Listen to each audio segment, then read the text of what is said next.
Yewe ingane zawethu impela lapha siniphatheleke udaba-ke olubuhlungu kakhulu-ke owesifazane-ke osinde ecebeshu-ke umuntu-ke azona naye ngesikhathi-ke ebezama-ke ukuthwala-ke ngaye-ke emvakashele-ke ekhaya kubo. Bafowethu impela phana banikhuluma kakhulu-ke ngicela uba nizwele yona-ke le nkulumo kasisi osinde bucebeshu sokuzothwala-ke ngaye. Hhayi-ke anginitshele yona-ke le viyane nani-ke nizwele. Sanibonani guys.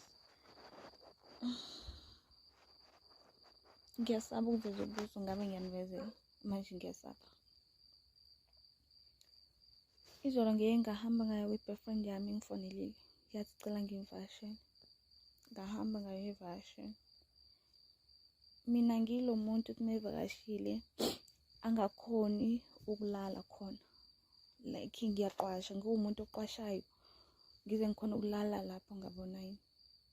So into eyenzakalile, kuthe lapho ngabo 12 ikhathi bengisabhekile ukuthi bengayicofa ifoni nokuthi bengamkhulumisi. Ngabo 12 labo wake wavuka wakhuluma nefoni, wathi ukhona ufake iy'ntambo, inkinga ufake iy'ntambo ekhalweni. Angazi ukuthi bekhuluma noba anginayo isho. Bakhuluma waphetha ngolokuthi if uzokhona ukuthatha, like yena uphethe ngokuthi kanje efonini, if ngenzeka ukuthi ngiyithathe le ntambo ngiyilethe kuwena, singakhona ukwenza yonke yini into. Hayi, kuthe kusenjalo guys, ngisamangela ukuthi okay fine ulele nami, uyasho ukuthi ukhona. Ngizama ngazwe lo ukuthi okay lo muntu ulele nami shuthi ukhuluma ngami, bakhuluma ngami bobabili. Mina guys ngilo muntu like umuntu ozalumbethe guys, niyazi ukuthi ube nenhlanhla, mina ngilo muntu onenhlanhla. So angazi uke wathi kulezi zinto wanginika zona ikuphi kumele ngikusebenzise. Angazi uphindile wathini efonini, bathi ngikuzwile ukuthi wathi thatha lo ngathi uVaseline. Shuthi uthi akathathe lo ngathi kuVaseline ngoba ngimzwile athi loko kuVaseline ngimgcobe emakhaleni uzobe selala. Shuthi baqhubeka kanjalo, angazi bebaphendula nabathini. So guys, angazi noma befuna ukuthwala ngami noma befuna ukungibulala khona kuyikuphi. Uthe angazi noma isibindi esingaka ngisithathephi. Uthe abuya kumina wagibela ekuphethe, ngizwe ukuthi uyile lapha lesa sikhwama wafika wakuthatha wabuya nakho empedini. Ngaphaphama, ngasheshe ngaphaphama. Kanti mengiphaphama ngambuza ukuthi yini, ngazenza umuntu obelele, ngambuza ukuthi yini bekwenze njani. Showcase mengabe kuwukuthi umuntu obuka iTikTok uyawubuka vele uzoyizwa, ayezwe futhi ukuthi mina, cause mina ngiyasaba Nkosi yami, ngiyasaba njengamanje.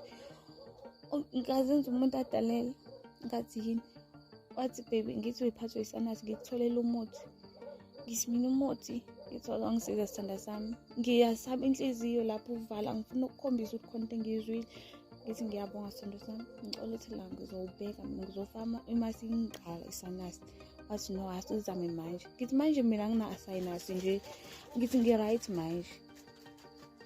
Athi no, lo ngawuthola kwenye inyanga. Ngithi kwinyanga, ngithi baby wena usuhambe inyanga ungangitshela uthi no bekuzobe yi-surprise for i-birthday yakho. Ngithi no ngiyabonga, cela siwubeke la sokuyisa usebenzise. Shuthi yena betshela ukuthi uzothi mengithi owesanasi ngithathe ngufake, kanti mina right now ngisesekahle, akayafiki leso sikhathi sokuthi ngiqine ngaleyo ndlela.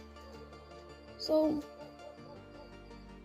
enyubaza ebusuku, enyubaza. Uthe mesuka lapho wangibamba wangikhama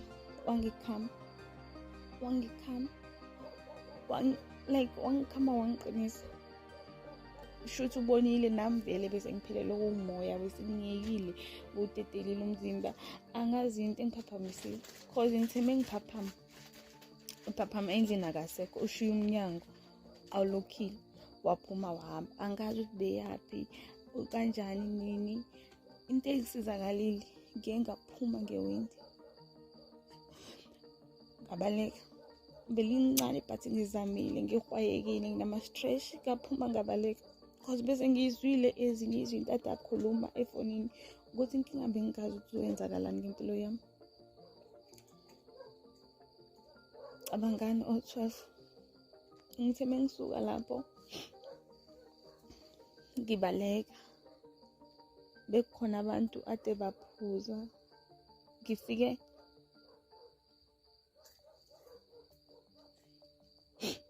ngahlala abangani sebusuku. Ukubaleka kwami angiphethe imali, angiphethe lutho.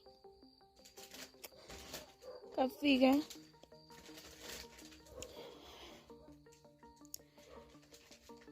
ngahlala ngaphandle, ngigcoka amabhijama ngaleyo mzuzu.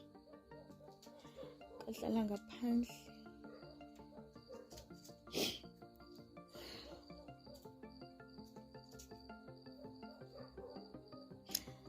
Ngisho ukuthi bengiyimnambi, but ngifike ngahlala ngaphandle kwenye ithaveni ngalala khona.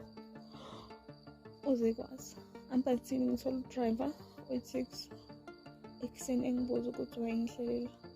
Angizange ngixoxele zonke i-story. Yena into ayenzile, igama lakhe uSiyabonga wambhekana. Yena into ayenzile ukungithatha wayongibeka erenki yangakithi. Like erenki yangakithi bengizafika ngificela ama-taxi la ngo-5:30 athatha iy'tawu. Yakhona ukujika nami. Yakhona ukujika nami